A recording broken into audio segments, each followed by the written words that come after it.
As of 2024, almost every country in the world calls itself a democracy. But what if we took a trip back in time? Imagine we could examine the elections of ancient Rome. Would they meet the standards we have today?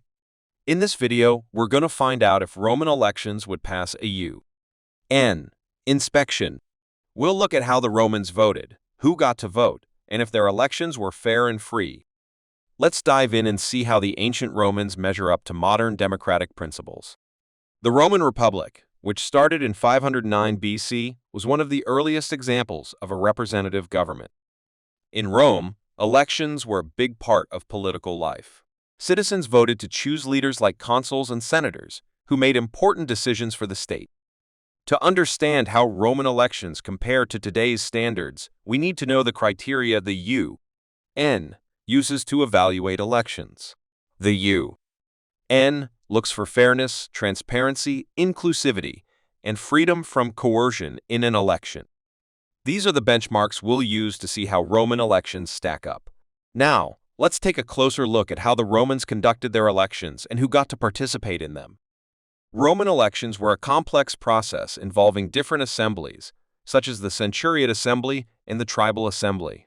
Each assembly had its own roles and responsibilities in choosing leaders.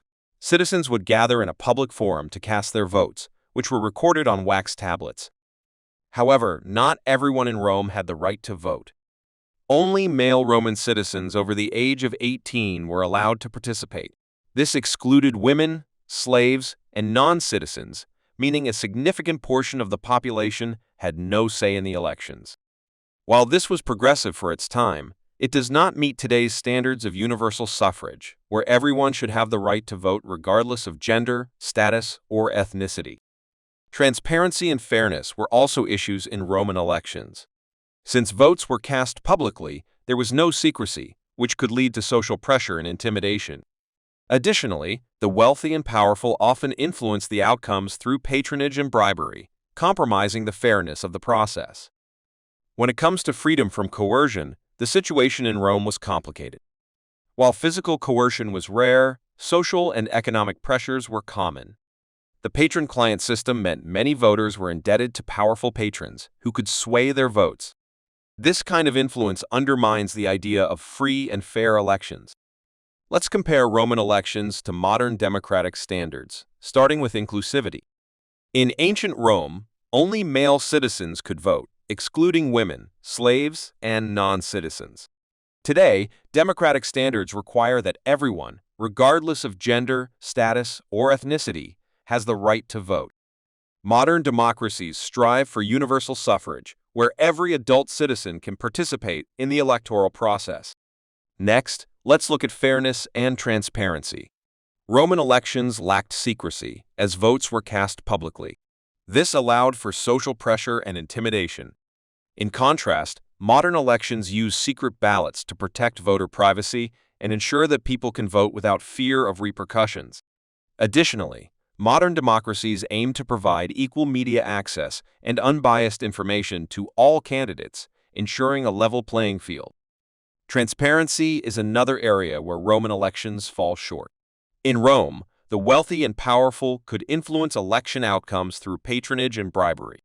Today, democratic systems implement strict regulations to prevent corruption and ensure transparency.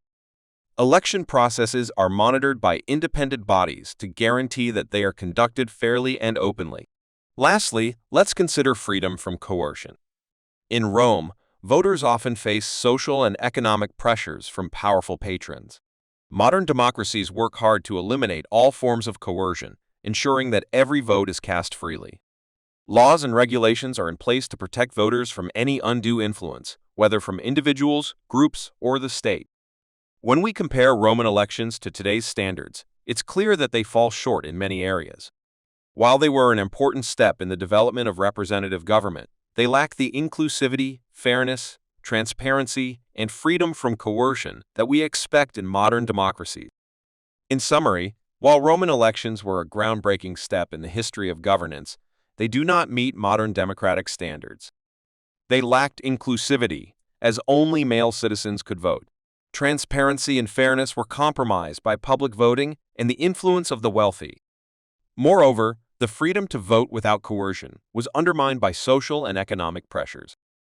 Although the Roman Republic paved the way for future democratic systems, their electoral process would not pass a UN inspection today.